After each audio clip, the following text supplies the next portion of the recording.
न्यून का मतलब होता है छोटी वस्तु की तुलना। न्यून वस्तु की तुलना किससे करते हैं? अधिक से करें। न्यून वस्तु की तुलना जब हम अधिक से करते हैं तो वहां पर अलंकार होता है उपमा।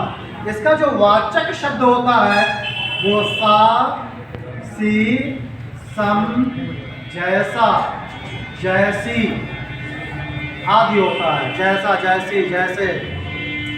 ठीक है। कैसे? हमने कहा पीपर पात सरिस मन डोला। पीपर पात सरिस मन डोला। या दूसरा उदाहरण, सीता का मुख चंद्रमा के समान है। ये तो कह सकते हैं। अब दोनों को समझिएगा।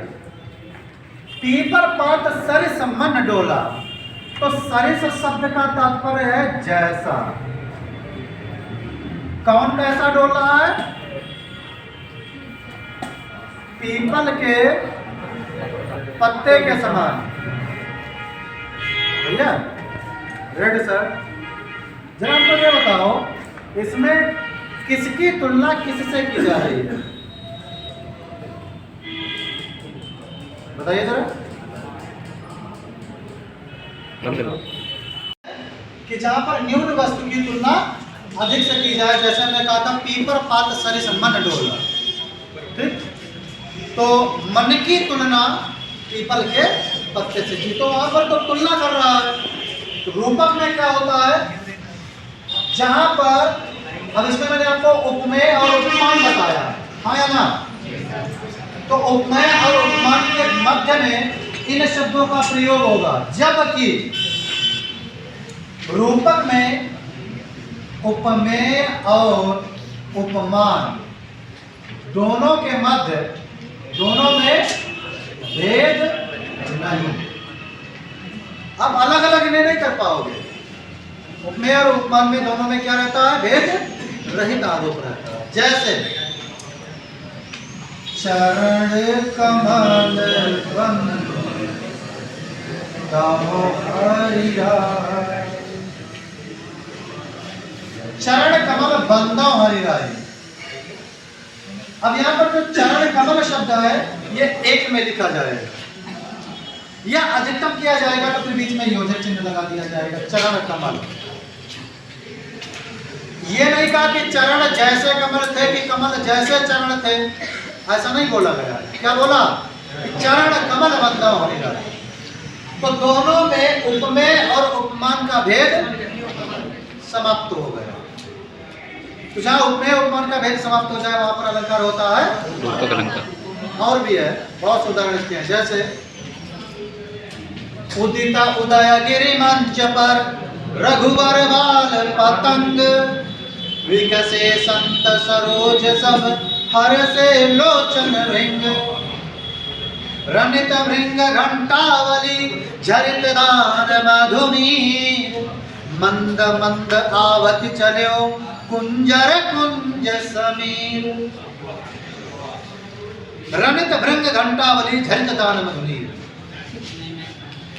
बहुत सुंदर सा रूपक इसमें बांधा है। एक और जयशंकर प्रसाद ने लिखा है, इस करुणा कलित हृदय में अब विकल रागिनी बजती। हृदय कैसा है? करुणा कलित। ठीक। तो यहां पर क्या है? सब एकदम रूपक अलंकार पे लेकर गए हैं। उदित उदयगिरि मंच पर रघुवर बाल पतंग। उदित उदयगिरि मंच, या इसका एक उदाहरण जो तुमसे सबसे ज्यादा पूछा जाता है वो कौन सा है?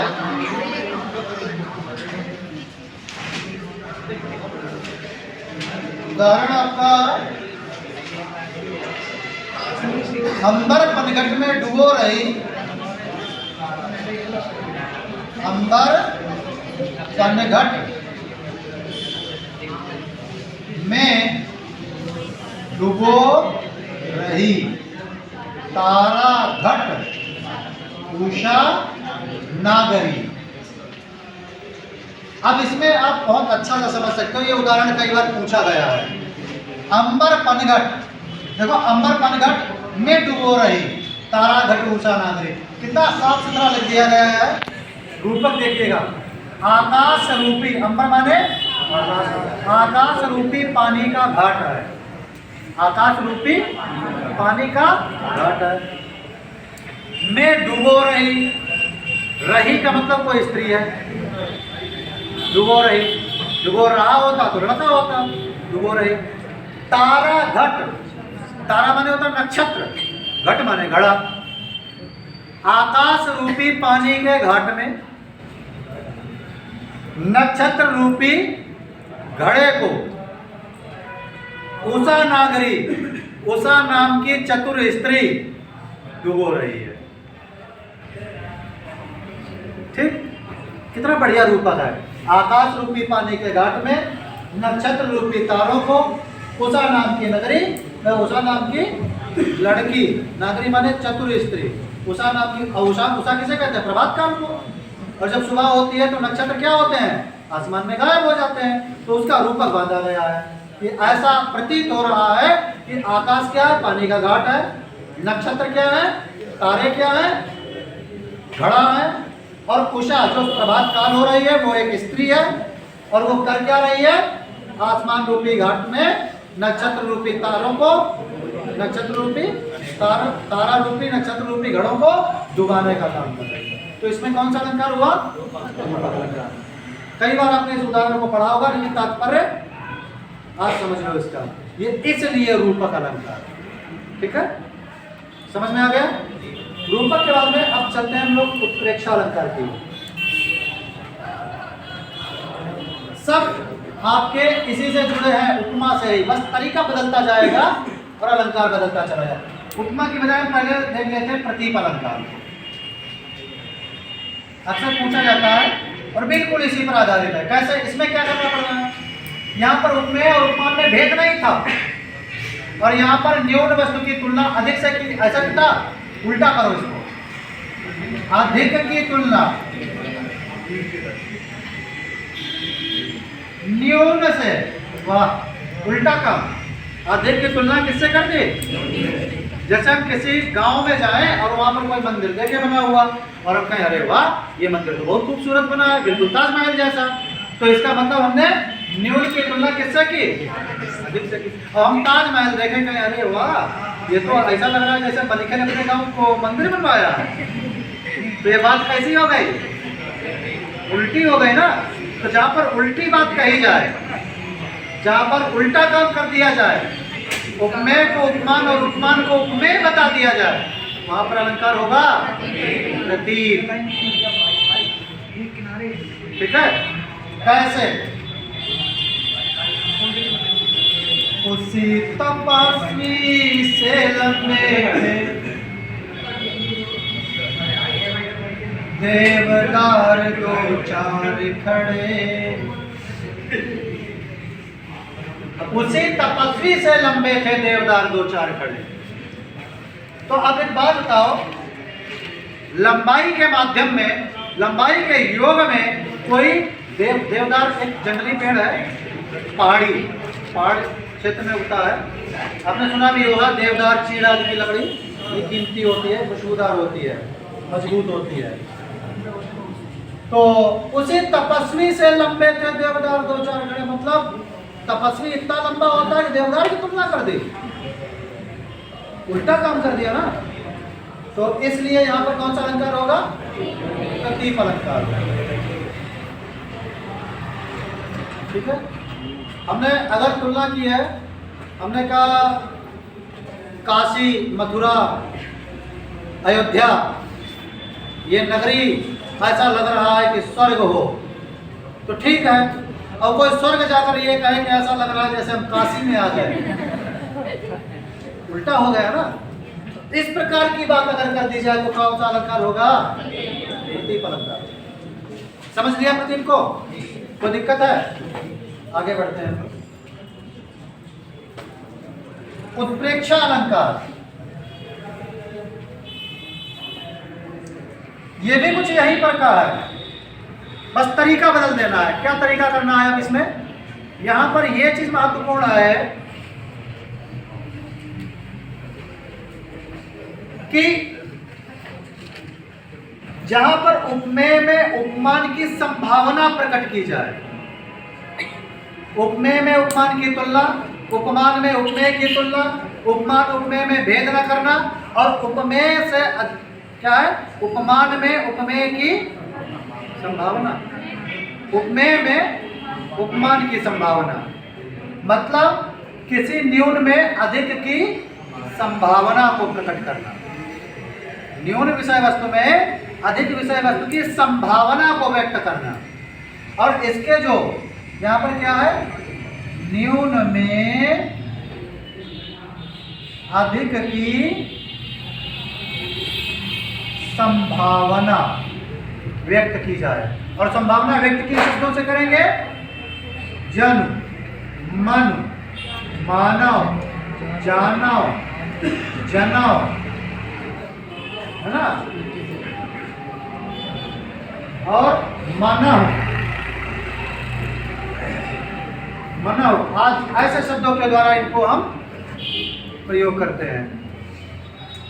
ठीक, जैसे उदाहरण के लिए, नील परिधान पीच सुकुमार कुल रहा मृदुल अधकुला अंग, खिला हो ज्यों बिजली का फूल मेघ बन बीच गुलाबी रंग, और देखा वह सुंदर दृश्य नयन का इंद्रजाल अविराम, कुसुम वैभव में लता समान चंद्रिका से लिपटा घनश्याम।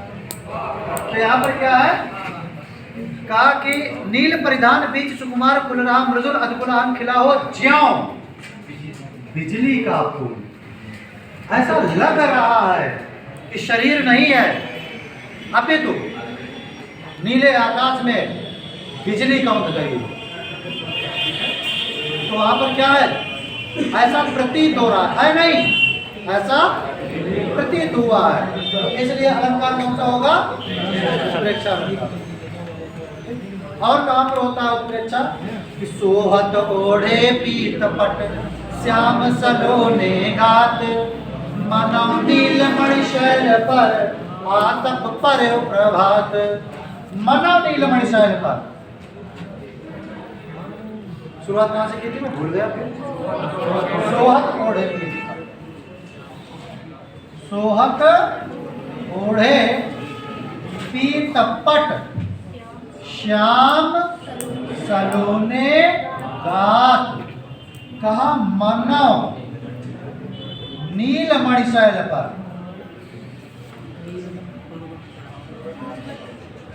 आतप पर्यो प्रभात। सोहत ओढ़े पीत पट, ऐसा लग रहा है नहीं, संभावना व्यक्त की जा रही है। ऐसा लग रहा है कि सोहत ओढ़े पीत पट, जो कृष्ण का रंग कैसा है? सांवला। सांवले रंग पर वो पीले वस्त्र को डाले हुए हैं अपने ऊपर। सोहत ओढ़े पीत पट श्याम सलोने गात, कृष्ण का सलोना गात कैसा है? श्याम।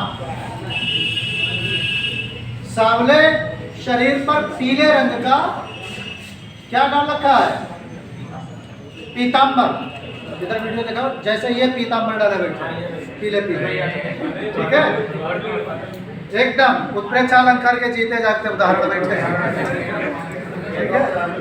मानव नील मणिशैल पर, ऐसा लग, दिखाई देगा, ऐसा लग रहा है कि नीली नीली मणि हो, शैल, आतप पर उस पर सूर्य की किरणें पड़ रही हो, ऐसा प्रतीत हो रहा है, लेकिन ऐसा है नहीं। ऐसा ये ना समझ रहे हो कि यही सूरज है, अपने घर में लगाया एक और बस भैया शर्मा जाएंगे ज्यादा। तो अच्छा, एक अनुमति हो तो एक हंसी की बात कह दूं, इनके लिए नहीं कह रहा हूं, इनसे ज्यादा श्री कृष्ण को मान लेना। एक काले रंग का बंद करो ध्यान रखना। अच्छा स्टॉप है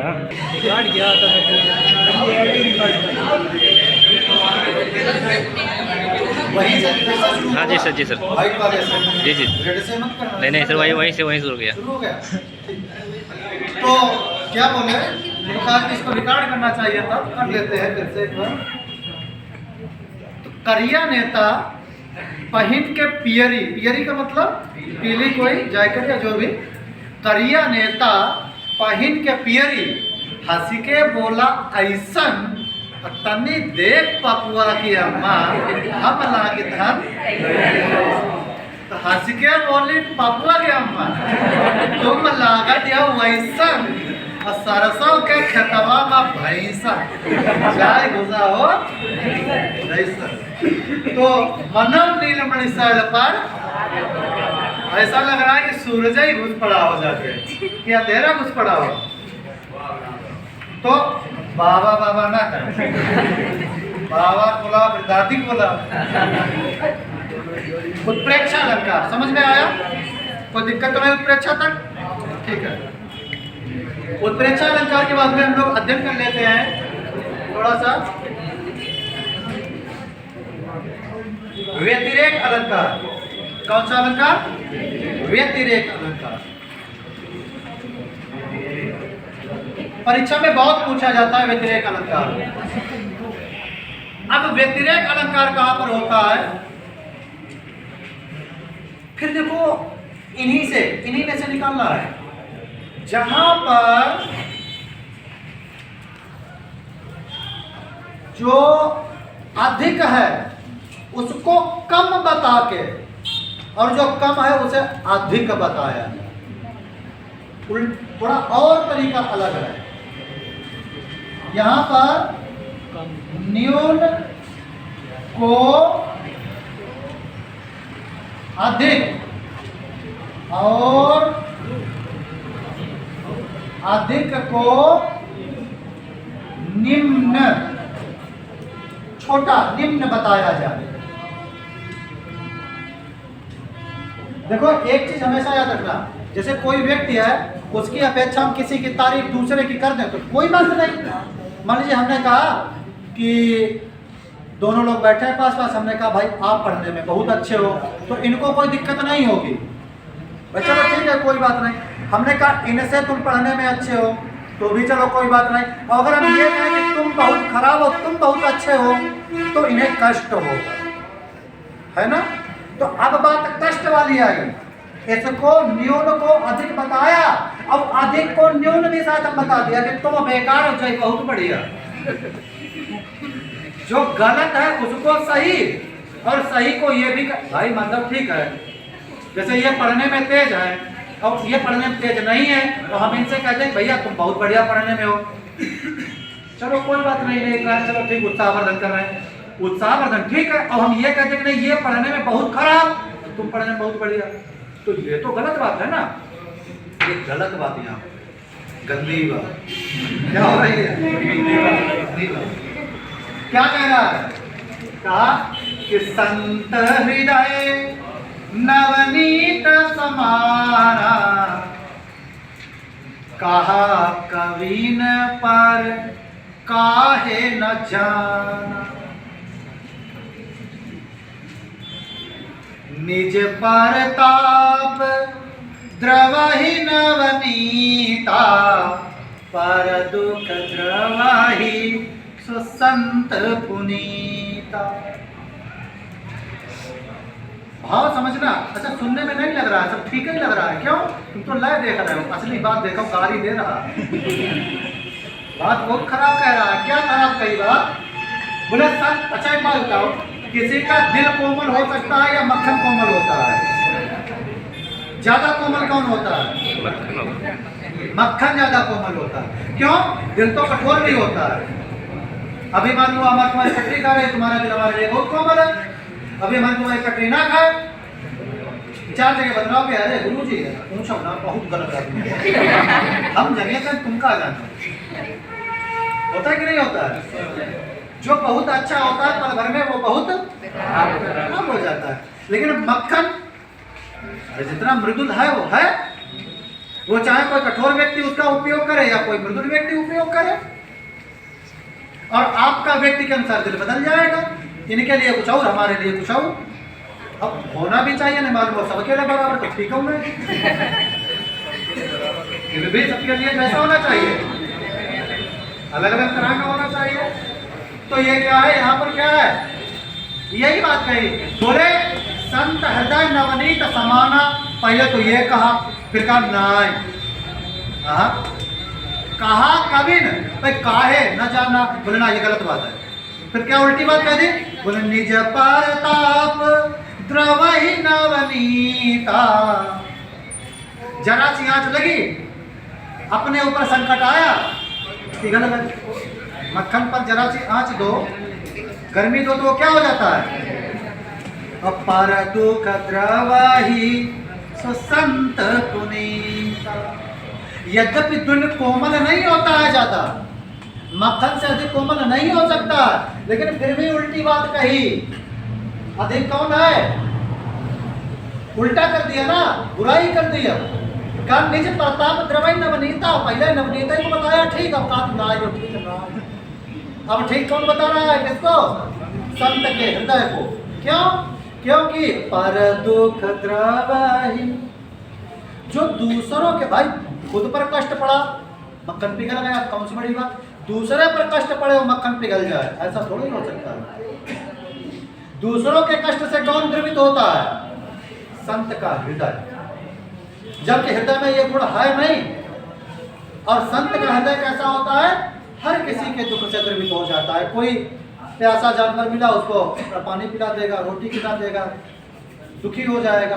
जो कोमल हृदय के व्यक्ति होते हैं वो कैसे होते हैं, रास्ते में जा रहे हैं, कोई जानवर कोई जीव तड़पता हुआ देखा, दया आ जाए, देर हो रही हो जाए, कोई बात नहीं, डांट पड़ेगी पड़ जाए, उसको थोड़ा सा सहेजते हैं, पहले रोड से किनारे कर देंगे, कोई और न पीड़ा उसको पहुंच जाए, कोई और न इसको तकलीफ दे जाए धोखे से। तो ये हृदय कैसा किसका होता है, जिसके हृदय में संत भाव होता है, तो संत को बताया। तो यहाँ पर क्या कर दिया, निम्न को अधिक और अधिक को न्यून करता है। तो इसलिए अलंकार कौन सा होगा, समझ में हुआ।